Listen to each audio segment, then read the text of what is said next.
Hi, I'm Emily. It was just another long night at the diner, wiping down tables and balancing trays heavier than my sleep-deprived eyelids. Between shifts at the diner and my weekend gig at the bookstore, I was barely scraping by, doing what I could to keep my head above water. College wasn't cheap, and while my classmates obsessed over grades and party plans, I was counting pennies and sacrificing sleep. My life hadn't always been this balancing act between jobs and studies. Growing up, I was the apple of my father's eye, or at least I thought I was. But everything changed when my mom passed away. Not long after, my dad, Richard, married Clarissa, a woman closer in age to me than him.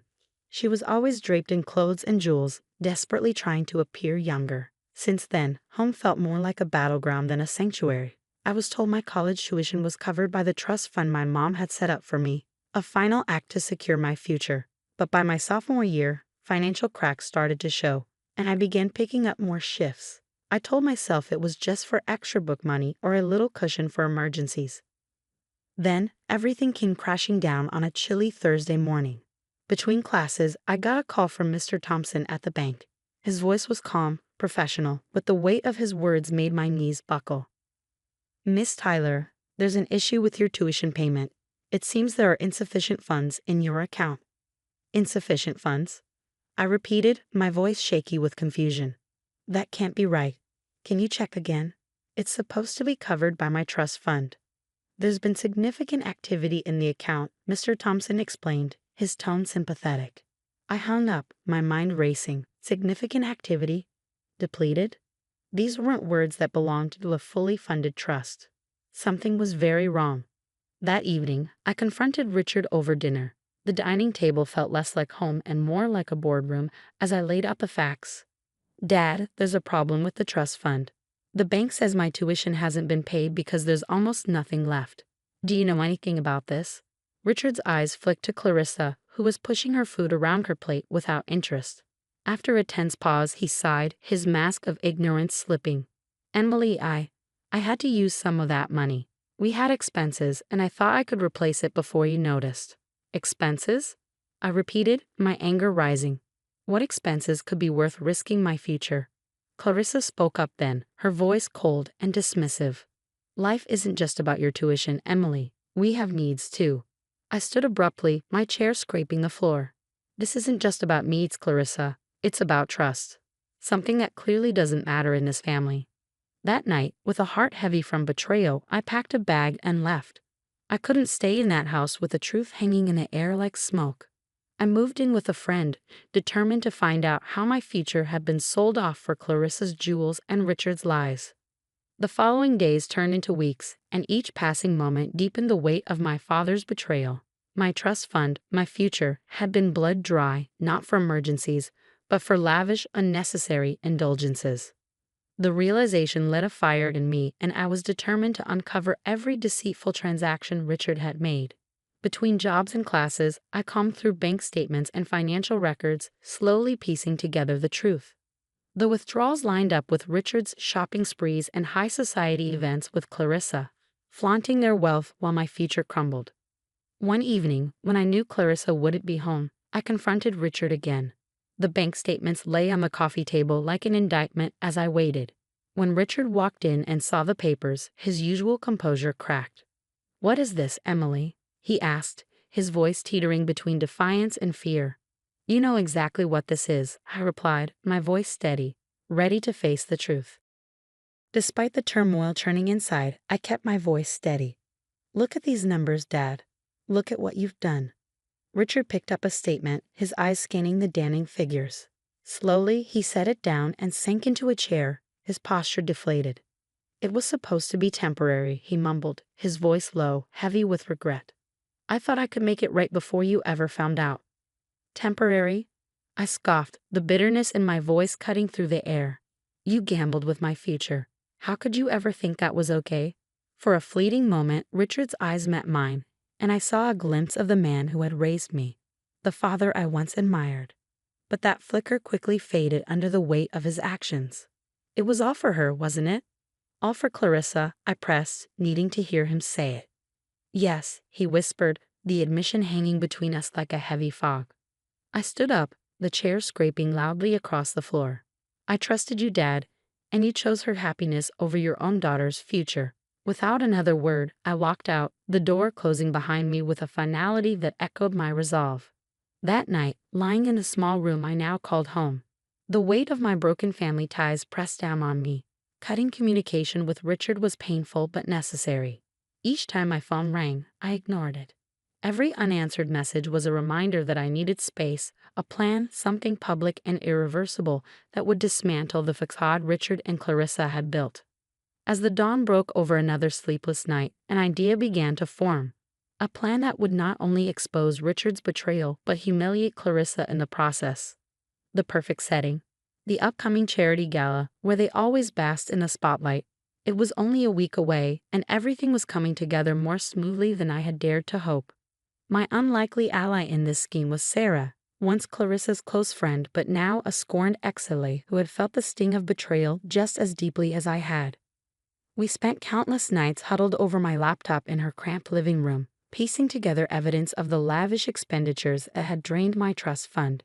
Each transaction traced back to a specific piece of jewelry that Clarissa flaunted on social media. The paper trail was irrefutable.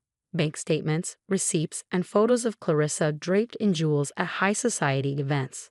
"Imagine her face when everyone knows the truth," Sarah said one evening, a mischievous spark in her eyes. "I don't want to imagine it," I replied, my resolve hardening. "I want to see it." The night of the gala arrived, my nerves buzzing with anticipation and determination. Dressed in a simple but elegant black dress, I entered the venue, my eyes scanning the crowd for Clarissa and the blogger I had contacted, Lisa, a sharp-eyed woman with a reputation for exposing the hidden scandals of the city's elite.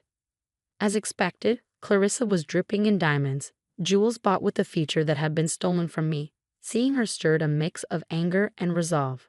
I spotted Lisa across the room and approached her discreetly. "See the necklace and earrings?" I whispered, nodding toward Clarissa. "They're supposedly gifts from her loving husband. But there's more to that story." I handed Lisa a folder filled with the evidence Sarah and I had gathered. Lisa's eyes widened as she flipped through the documents. "This is gold," she murmured, already pulling out her phone, likely planning her next steps to break the story. As the night wore on, Sarah and I watched from the shadows as Lisa subtly pointed her camera at Clarissa, capturing the diamonds that now glittered with deceit. She mingled among the guests, weaving the real story into conversations. Rumors began to ripple through the crowd like wildfire. When Lisa finally posted the expose online, complete with photos and irrefutable evidence, the reaction was immediate. Guests whispered, their eyes darting between their phones and Clarissa. The room buzzed with the energy of scandal, the air thick with shock and schadenfreude. Richard's face turned pale as he read the breaking news on a guest's phone, his eyes locking with mine from across the room. In that moment, the carefully crafted facade of the doting husband shattered, leaving behind only the raw guilt of a man who had gambled and lost everything. Clarissa's reaction was even more dramatic. She clutched her necklace as if it could protect her from the judgment crashing down around her. But the jewels no longer sparkled with luxury. They glittered with lies and theft. As the evening came to a close, Richard and Clarissa hurriedly left the gala, avoiding the eyes of their former friends and allies. Sarah gave my shoulder a reassuring squeeze, a silent acknowledgement of our victory. That night, as I lay in bed, the adrenaline slowly ebbed, and for the first time in months, I felt a wave of true relief.